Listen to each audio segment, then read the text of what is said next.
In a world teetering on the edge of imbalance and potential doom, an experimental organization known as Chaldea are the ones bringing themselves to restore it. With the help of famous historical figures as their servants, Chaldea relies on the need of masters to travel through 7 different singularities so that they can collect the Holy Grails to prevent a horrible future. We see our main characters organizing a meeting with each other. Our main protagonists consist of a boy by the name of Fujimaru alongside female servant Mash. Assisting them in their journey to restore the world is trusted expert Dr. Roman alongside historical figure Leonardo da Vinci. Previously, Fujimaru and Mash had used a machine known as the Ray Shift to travel to their desired singularities to collect the Holy Grails. It is revealed that Fujimaru and Mash have already finished traveling through their first 6 singularities, and now their final one is within arm's reach.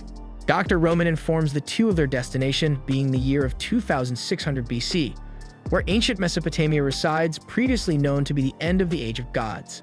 It is a time where both monsters and humans had existed alongside each other, and it's also theorized by Roman and Da Vinci that this may be their toughest singularity yet.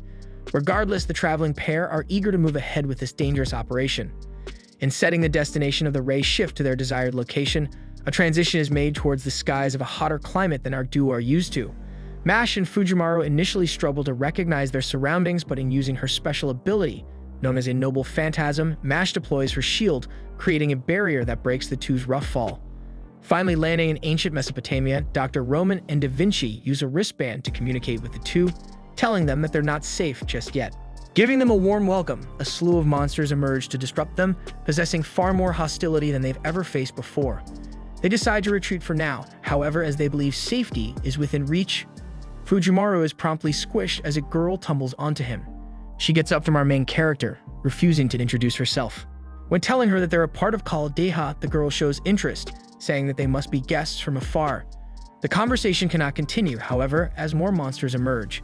The newly met girl vanquishes a few with beams of light, eventually saying goodbye to the duo after having rescued them, believing that they'll meet once more in the future. Fujimaru and Mash take note of this, and in trying once again to escape the onslaught of monsters, they then proceed to be helped by another entity. Shockwaves of light defeat the beasts pouncing after them, revealing new ally Enkidu. Dr. Roman informs the two that Enkidu was known as a good-hearted hero, and one who the supposedly tyrannical King Gilgamesh would be unable to stop during this time. Enkidu agrees to be Fujimaru and Mash's guide, and as they begin their walk towards the town of Uruk, Enkidu gives some exposition towards the events of this singularity, which is that over 60% of Mesopotamia has been taken over by the Three Goddess Alliance, an organization wanting the incineration of humanity. The trio meet a pair of travelers in a forest who introduce themselves as Merlin and Anna. Fujimaru and Mash happily introduce themselves, however, as Enkidu says their name. Merlin says their name is interesting as Enkidu should have been dead a long time ago. Immediately, Enkidu sends sparks of electricity to attack the group, however Merlin quickly orders Anna to defend them. Mash tries as well to join the fight, however Merlin assures them there isn't a need to fight, instead conjuring up an array of petals that allow for them to vanish from Enkidu. Taking a rest in a campfire, the group introduces themselves. Merlin tells the group the best course of action is to see the king of Uruk, Gilgamesh, who previously had been friends with Enkidu. The next day, they do just as Merlin recommends, and the group meets Gilgamesh. Fujimaru notices that despite being a supposedly tyrannical king, Gilgamesh treats his subordinates with respect, skillfully giving them orders in the process. After a brief fight to test the group's worth, Gilgamesh denies helping Chaldea's objective. Fujimaru begs for him to change his mind, going as far as to promise the defeat of the Three Goddess Alliance. As Gilgamesh is denying them once more, an attendant interrupts with urgency, telling him that one of the goddesses, Ishtar, is causing mischief. The ceiling crumbles above the group, revealing the girl that the pair had met previously to be none other than Goddess Ishtar. They begin a tough battle, however Fujimaru begs for cooperation from her. She refuses to abide, instead choosing to retreat once she realizes the pattern on Anna's cloak. After the fight, Gilgamesh looks on at the group, saying that he has decided to cooperate with Chaldea, so long as the group can do some chores for him to gain his trust. Fujimaru agrees readily, and as they leave, Sigiri, Gilgamesh's attendant, introduces them to their new home to rest within, where they also meet friendly faces Ushiwakamaru, Leonidas, and Benkai. During the following month, the group is hard at work to complete many chores for the king. One day on their way back, Fujimaru offers food to an elderly man. In return, he tells them to look out for the 3 catastrophes aiming to wipe out Uruk before promptly disappearing. The duo takes heed of this advice, however, are left in confusion. Gilgamesh gives the group another task later on to investigate the town of Ur. On their way there, a new foe, Jaguar Man, appears. She proudly provokes the group before disappearing again, promising to meet them later. This happens exactly as foretold, as when they arrive in Ur. Merlin is the first to notice in their time there that there are fewer men than average. Addressing the townspeople about this, they claim that so long as they follow the forest goddess orders, they can continue living happily. This forest goddess reveals himself to be Jaguar Man, who expertly fends off the group when a fight is started. Realizing she's much too powerful to fend off, Fujimaru reluctantly calls for a retreat, vowing to help the village out as soon as he is able to. Gilgamesh later asks for another request where they can all survey the waters around the Persian Gulf. This time, he tags along with them, learning more about the group through the stories they tell him. Unfortunately, as they're resting during their arrival together, Fujimaru and Mash notice Enkidu. They insult the duo, making Mash realize that all along, this may not have been the real Enkidu. Enkidu engages the two in battle, however Gilgamesh appears, saving them from carnage. Unknowingly, his appearance and taunts force them to retreat, causing confusion amongst our heroes. Gilgamesh shrugs, saying it's better they retreat now than to question it. Once again, the group is given a mission from Gilgamesh. This time, it's to retrieve the Tablet of Destinies from the abandoned city of Kutha. Before departing, Fujimaru shares a moment with Ushiwa Kamaru, where he talks of his dream to prevent sadness from those he cares about. She gets excited, realizing they both share the same dream. The next day, during their travels, the group find the state of nearby lands to be in disarray, where they then learn that it's a result of Ishtar's rough battles with demonic beasts from one of the passing residents. They also learn from Merlin that Ishtar got summoned and reincarnated as she died a long time ago. They continue venturing inside Kutha, where after splitting up, Fujimaru and Fu notice a human shadow beside them. Following it, Fujimaru finds himself alone within the underworld with the undead after him. They begin strangling him, however, a familiar face saves him, being the old man that he and Mash had offered food to before. He introduces himself as Zushutora before sending him back, where he and his group realize the tablet in his hands. As they're thinking about this phenomenon that happened, Ishtar appears, attacking the group as a result of wanting the tablet as well. Fujimaru manages to lure her into attacking only him, allowing Anna to find an opening and defeating her. Interrogating her, they find out the motives of the Goddess Alliance, being to take the Holy Grail from Gilgamesh before the other goddesses can get it. Realizing the group are being ambushed once again by the undead, Fujimaru frees Ishtar, who then saves them from their enemies before retreating. Back at Uruk, the group visits the army holding back demonic beasts away from the city. It is here they meet Leonidas, a powerful warrior who is quick to urge Fujimaru and Mash into rigorous training. After being acquainted, the group organized with him and Ushiwa Kamaru to head towards the town of Nippur, where they need to save the residents being cornered by demonic beasts. The next day, the operation begins to save the people of Nippur. As Fujimaru and Mash's squad separate from Ushiwa Kamaru's, they find nobody present in Nippur. Worse still, a trail of blood leading towards the fake Enkidu is seen. He smiles, summoning the great beast Ugalu, who Anna engages in fierce combat with. After reinforcing her weapon's strength through Merlin's magic, she defeats Ugalu, however Enkidu traps her, stabbing her in the process. Merlin calls for Fu to save her, who quickly runs off and disappears with Anna from the battle. Meanwhile, Enkidu summons another foe, who he calls Mother.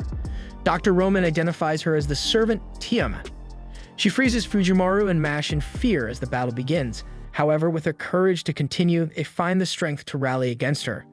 Nearby, Ushiwa Kamaru manages to catch up to the group, hoping to assist Fujimaru in his time of need. As Mash tries her best to defend against her beams, Ushiwa Kamaru appears, telling the group to retreat. They do just that, however, much to their dismay, Tiamat appears from the ground of the Urukian base, holding Ushiwa Kamaru through her snakes. Leonidas commands his army to defend against her, utilizing Gilgamesh's noble phantasms to harm her. He identifies her as not Tiamat, but Gorgon, a monster who shouldn't exist. He inflicts a large wound on her, however she counters, killing him. Once the dust clears, Fujimaru looks around, realizing Leonidas has been defeated. Seeking to avenge those who fell, Ushiwa Kamaru gets back up. She summons multiple illusions of herself, each of them climbing atop her snakes to deal damage. Once finally reaching her face, she forces an explosion to occur. The dust clears, and as Fujimaru and Mash look up, they notice the Holy Grail's glow inside of Gorgon. She says it isn't the Grail helping her heal, but something else. Originally wanting to invade Uruk to kill Gilgamesh, Enkidu stops her, saying that they should instead go after the Goddess Alliance so that they can counter any other threats to Uruk. She listens, retreating. It is then Enkidu finally reveals himself to be Kingu, someone wishing to become the next generation for humanity, taunting Fujimaru of a leave. As time passes, everyone takes time to mourn the deaths of this encounter. Fujimaru raises the spirits of the army, saying they should do whatever they can to help those in need. Elsewhere, Ushiwakamaru wakes up. Kingu notices, informing her that she's in a place where corpses of humans are used to create demonic beasts. After taunting them aggressively, Kingu drags Ushiwakamaru away, where they'll ask Gorgon to turn her into a far more dangerous beast than originally intended for her. When reporting the situation to Gilgamesh, he suggests it being the right time for a counterattack. He appoints Fujimaru to do the impossible, befriend and make Ishtar his servant. Despite being scared to do so, he and his group agree, where they then travel to her temple within Mt. Emi. When meeting her, she starts the interaction by firing a beam at the group, clearly visibly annoyed. They begin telling her the intentions of alliance, however, after not agreeing to join them. Ane uses this opportunity to fight her head-on. They're vastly overpowered, however, Fujimaru employs Gilgamesh's secret method. And being a goddess who craves riches, he uses a pouch he had brought with him to scatter jewels of varying quality everywhere. After promising to offer her more in return for joining, Ishtar agrees to help the group. During their journey back, Fujimaru and Ishtar interact with one another. He is put off from sitting with her once she changes appearance for a moment when sneezing. Ishtar, not noticing this, asks him why he is acting startled. He keeps quiet about the situation. Ishtar tells Fujimaru of her ambitions, wishing that gods and humans could live at peace with one another. She hates how humans abandon the guidance of gods to forge their own way, and it is because of this that she showed her earlier hostilities to Gilgamesh. This time, Gilgamesh wants the axe of Marduk to defeat Gorgon. He tells the group of it being located in Eridu, where Jaguar Man was nearby.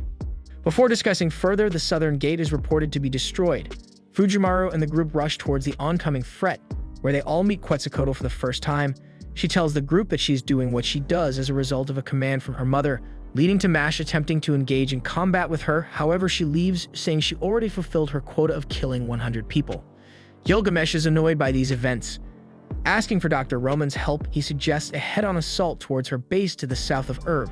Once there, they must destroy her temple, as it's the source of her devastating power. On their way, Ishtar tells Fujimaru that as a result of being the apex of good, Quetzalcoatl would be weak to anything considered bad. Jaguar Man tries her best to get the group's attention, where it is revealed that despite being a rogue servant, she only follows Quetzalcoatl for survival. Fujimaru makes her his servant, and they proceed to find that the people they sacrificed in were actually always alive. Now confirming that Quetzalcoatl's intentions were always good, they venture forth to fight her. Approaching the Temple of the Sun, the group find out that the axe of Marduk is larger than they realized. Quetzalcoatl is also seen readying herself to fight the group. Our heroes begin brawling with her as she talks of fighting to understand others. Fujimaru uses this opportunity to proclaim that he fights to provide a better outcome for everyone, impressing her. Quetzalcoatl allows the group to destroy her noble phantasm, provided they can beat her. Everyone allows Fujimaru to run upwards to destroy her altar. As he makes his sprint, the rest of our heroes below are slowly defeated in combat, until finally it is only Fujimaru left at the top. Realizing he can do nothing, he promises to show Quetzalcoatl the true extent of humanity. He commands Ishtar to send him upwards, where he then jumps down. Waking up, he finds Quetzalcoatl and his friends comforting him. It is revealed Fujimaru did what he did as a result of Quetzalcoatl secretly loving humans, allowing him to turn her love for them to his advantage. Quetzalcoatl agrees to become his servant. When alone, Dr. Roman scolds Fujimaru for his reckless actions, however, is cut off. He and Mash ponder Dr. Roman's true intentions, as they previously found out before that he was part of the Holy Grail War that destroyed humanity years ago. On their way back, the group sees Sidri in a panic. She tells them dire news, being that Gilgamesh is in danger. When returning, they find that Gilgamesh has collapsed into an eternal slumber from overwork. Sidri elaborates on this, reporting that cases of death from weakness have been happening all over Uruk. Quetzalcoatl notices this cause, telling the group that the third member of the Goddess Alliance, Ereshkigal, is the reason behind this. And it turns out that Ishtar is not a member of the Alliance, but simply the other half of Ereshkigal, who represents her darker side. The group now need to save the king through defeating Ereshkigal, and to do this, they need to venture into the underworld. Ishtar leads Mash and Fujimaru below, where Ishtar explains that at a young age, Ereshkigal had been forced to remain in the underworld to fulfill her duties, never truly seeing what was above as a result. Ishtar reports that as they go further down, her divinity is gradually lost, leading to her shrinking in size. Finding this amusing, Gilgamesh appears, laughing at her predicament. As it happens, Gilgamesh had hid his spirit away in the underworld before he collapsed. He joined Fujimaru's group, where they all finally reach the bottom level of the underworld. Ereshkigal finally appears, surrounding the area with deathly ice. Despite feeling weak from the cold climate, Fujimaru resists, asking Ereshkigal to bring Gilgamesh back and to help face Gorgon's threat. When telling her that he believes she is good inside, Ereshkigal is angered, sending pillars of ice at the group as a result. Gilgamesh and Ishtar agree to join the fight, and an offensive stance is created. Ishtar notices Ereshkigal's lance, quickly informing the group that getting rid of it will weaken their enemy. Charging ahead, both Mash and Gilgamesh slowly break away her lance. Ereshkigal now shows anger, screaming to Fujimaru that all she ever wanted was to experience what life was truly like from above. Watching her other half, Ishtar, doing these things had upset her, as unlike Ishtar, she was never commended for the work she did. Fujimaru tells her he won't commend her either, or he would hurt her pride. He instead uses one of his command seals on Mash to protect Ereshkigal's pride as a goddess. Using her noble phantasm, the group finally wins against her, and she succumbs to defeat. It is revealed that whenever Ishtar had changed form when with Fujimaru, it was actually Ereshkigal watching over the group, and it was for this reason that he believed she was good, before she can acquaint herself. Ereshkigal is struck down by the old man, who assures the group that he didn't kill her, but rather unbound her from her duties. He says he is a friend from another land, telling Fujimaru that whatever happens to Uruk is up to him. As he disappears, Ereshkigal now formally joins to help the group fight against Gorgon, away from the front lines. The group are happy with this, and Gilgamesh soon returns to his original body back in Uruk. Our heroes meet back with Gilgamesh in the Ziggurat, where they discuss the next plan of action. He plans for the main army to confront the demonic beasts fully, whilst Fujimaru and his team can sneak into Gorgon's base of operations. To ensure this, Quetzalcoatl offers to throw the axe of Marduk towards the temple to disable the seal, which Merlin agrees to help in the aiming process. With these plans set in motion, the group begins their preparations. Fujimaru and Mash meet an old woman before they set off. She tells them that during their travels to battle Ereshkigal, Anna had been helping her through her illness. She gives them a flower headband to give to Anna to thank her. The next day, the main army begins their attack on the demonic beasts, whilst Quetzalcoatl engages in a large fight with Kingu. She manages to throw the axe as planned towards Merlin's group, successfully destroying the base. Kingu notices this and retreats from the battle to help in saving Gorgon. Finally venturing within the base, the group managed to finally face Gorgon. Gorgon is especially afraid of Anna and her aura. Anna asks in a moment of confidence for Merlin to release her powers of divinity, prompting her mystic eyes to awaken. Gorgon and the group begin fierce combat against one another. Trying desperately not to look at her mystic eyes, Gorgon struggles against Anna, eventually finding herself about to be slain.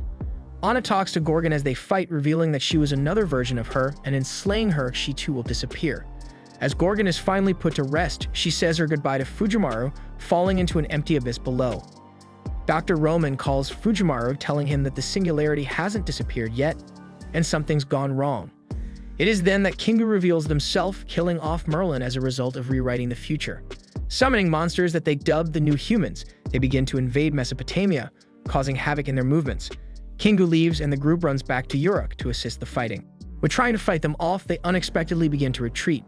Taking this opportunity to meet with Gilgamesh, he calls these creatures Lamu, however brings unfortunate news that Sidri has been taken by them. He orders for Fujimaru's group to rescue her while he begins making preparations underway to combat the threat at hand, as Kingu has not only revived them but also Tiamat, a powerful primordial god. Making their way to a town nearby, our heroes try to fend off the Lamu, however Kingu appears. While initially taunting the group, they are unexpectedly stabbed by the Lamu, shocking everyone. The Lamu slowly speaks, revealing that despite being their mother, Tiamat has no need for Kingu, and as such is free to discard them.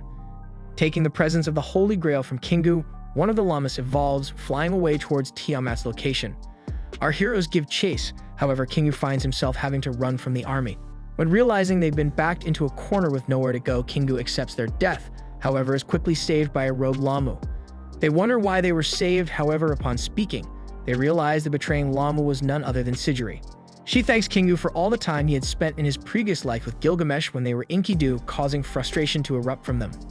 Meanwhile, our heroes are still giving chase to the flying Lamu.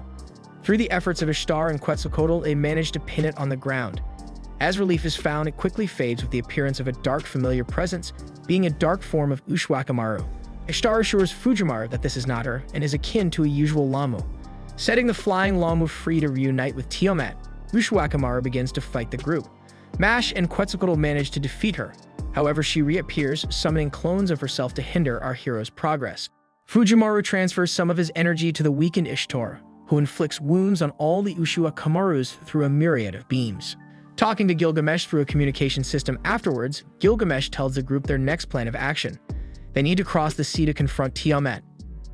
Dr. Roman suggests following where the strongest signal to the Holy Grail is located for the best outcome. The group then ventures forth to fight Tiamat.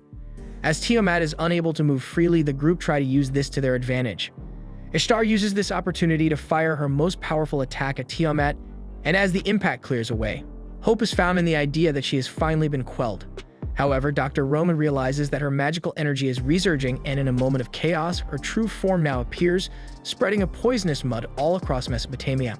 Quetzalcoatl suggests everyone retreats back to Uruk, where they can talk with Gilgamesh on their next course of action. Meanwhile, Gilgamesh erects a large wall to counter the mud encroaching Uruk. While it cannot hold for too long, it should be just enough time to fend her off. Unfortunately, when joining and discussing how to deal with Tiamat, Dr. Roman reports that as she is the mother of life, she can't die unless everyone around her is dead. While initially frustrated by this situation, a sudden interaction with Ereshkigal gives Fujimaru an idea. He suggests using the underworld to defeat her, as none of the living inhabit the area. Ereshkigal states it will take her 3 days to open the gates of the underworld to properly trap Tiamat. However, Tiamat will wreak havoc on Uruk in only 2 days. Running out of ideas for how to hold her off till then, Gilgamesh adjourns the meeting for now.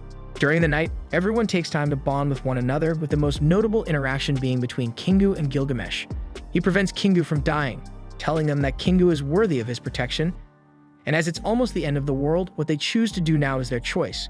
As everyone prepares for the final battle, Quetzalcoatl suggests using her noble phantasm to destroy the mud, helping Tiamat traverse Mesopotamia, allowing them to buy time before Ereshkigal can open the underworld gates. Using this as their method of operation, our heroes fly first into battle, eventually fighting Ushikuwa as they try to close into Tiamat. Benkai appears to assist the group, allowing Fujimaru and Mash to fly towards safety. Whilst Quetzalcoatl's noble phantasm manages to clear out the mud below, it is then that Tiamat uses her wings to fly towards Uruk. In a moment of desperation, Quetzalcoatl unleashes one large attack, and with the help of Fujimaru, she manages to slightly weaken Tiamat. However, not enough. Only a small denture is made. Before all hope is lost, however, the skies suddenly clear up, and Gorgon makes a surprise appearance. She orders for Fujimaru to retreat while she deals with Tiamat. As Fujimaru leaves, Gorgon reveals herself to be Anna, and her reason for forcing them to retreat was so she wouldn't be upset when saying goodbye to them. As her attack is unleashed, Tiamat's wings are melted off, however, she is still able to walk through the mud she creates. Meeting with Gilgamesh again, Fujimaru and Mash witness him fighting Tiamat off. Elsewhere, Kingu makes a surprise appearance and saves Ishtar. Finally realizing that Enkidu's desire to talk to Gilgamesh had leaked onto them, Kingu happily uses their powers to trap Tiamat in a barrage of chains. Meanwhile, Ereshkigal finally reports that the gates to the underworld are ready. Ordering for Ishtar to fire a large hole into the ground, Fujimaru and Mash say their farewells to Gilgamesh as they fall to the lands beneath. Ereshkigal tells the duo that they are in a state of temporary death, and as a result, they are not suffering the consequences of the underworld. This is different to Tiamat, who is being deeply punished by the attacks of the area around her. In a moment of desperation, however, Tiamat covers herself in her mud, soon planning on taking over all of the underworld. Before covering up our heroes, a surprise appearance turns all the mud into flowers, revealing the return of Merlin. They can't celebrate, however, as Tiamat soon evolves into a new being entirely, Beast 2. The old man from before, however, makes an appearance to help fend her off. Everyone now works together to fend off Beast 2, however she summons powerful Lamu to impede their progress, while she slowly tries to crawl back to the surface to wreak havoc. As Fujimaru tries to chase after Beast 2, he finds himself being saved from the oncoming Lamu threat by Gilgamesh. However, Beast 2 strikes back. She unleashes Negagenesis, a powerful spell that recreates life, only allowing the living within it. Ereshkigal erects pillars to stop Beast 2's attacks from proceeding, and Fujimaru volunteers to deal a final blow to the beast before them. Summoning their noble phantasms, Mash and Merlin assist Fujimaru in his mad dash to strike Beast 2. Without anyone but Ishtar noticing, Ereshkigal passes away peacefully. Having broken the rules of the underworld to keep Fujimaru and Mash within it, she finds herself weakened and unable to help. Ishtar mourns her death as the battle ensues. Meanwhile, finally making it towards the top of the fortress Mash summoned, Fujimaru falls downwards, striking Beast 2 and finally defeating her with the help of Gilgamesh. In far-off vision, he and Tiamat talk. He tells her that the people worshipping her still love her, regardless of how humans might evolve. She says her thanks, and as the vision ends, Fujimaru and Mash are seen lying on the ground above, back in Mesopotamia. Upon waking up at night, Fujimaru and Mash are greeted by Quetzalcoatl and Jaguar Warrior, where it is revealed that they were the ones who had saved our heroes from dying in the underworld.